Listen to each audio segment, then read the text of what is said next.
So here we have the Ford Cougar automatic on an 18 plate. I'm going to start off by showing you around the outside of the car, and then we'll hop in and run through some controls on the inside. But from the outside you can see it's a 5-door car with those black alloy wheels and tinted windows as well. Let's start off inside the boot and then work our way around the rest of the car from there.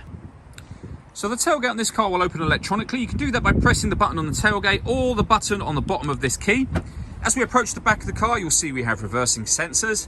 This car's also got a reversing camera. Loads of boot space as well, along with that 60/40 split folding rear seat, should you wish to increase this space even further. Okay, so we're just going to work our way back round to the front of the car, and then we'll hop in and run through some controls on the inside. But now that we've done a full circle of it, you can see it's in fantastic condition the whole way round.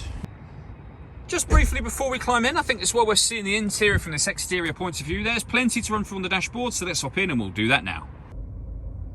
Okay, now that we're inside the car, we're going to start with the dials. On the left-hand side, we have the rev counter, and on the right-hand side, the speedometer. In the middle at the bottom, we have the fuel gauge and coolant temperature gauges. And above that, the trip computer section, which includes the total miles for the car. They are 26,388. Above that, we have a digital readout for the speedometer. You can change the information that's displayed there using a button on the steering wheel for various bits of trip computer and fuel economy info, all the way round to the beginning where we have these bits of trip computer information available to us.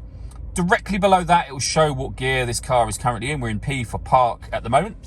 If I back out to the steering wheel, on the left-hand side, we have the buttons for changing the trip computer info. We have cruise control and speed limiter beneath that. And on the right-hand side, we have stereo and phone controls, including voice activation for your phone. You'll be able to use your phone once you've paired it, and that is done on the touchscreen in the center. Hit Add Device.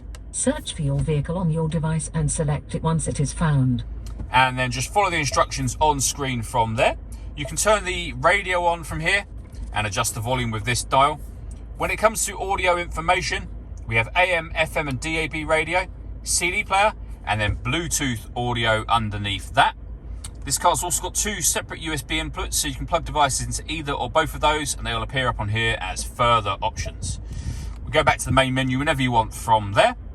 Working our way down, I say with the main volume for the stereo, we then have dual zone climate control. So you can adjust the passenger and driver temperature. You can increase and decrease the fan speed. You can determine where you'd like the air to be distributed within the car. When you're happy with those settings, this button turns the air conditioning on and off. Or you can hit auto. The car will then maintain those temperatures by taking full control of the fan speed for you. You can override that manually at any time you like to turn auto off. We have a heated driver seat and passenger seat, both with 3 different heat settings on each.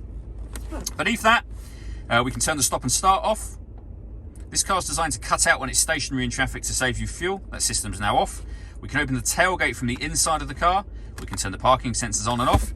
And this button will turn on the autonomous parking. This car is able to parallel park and perpendicular park itself.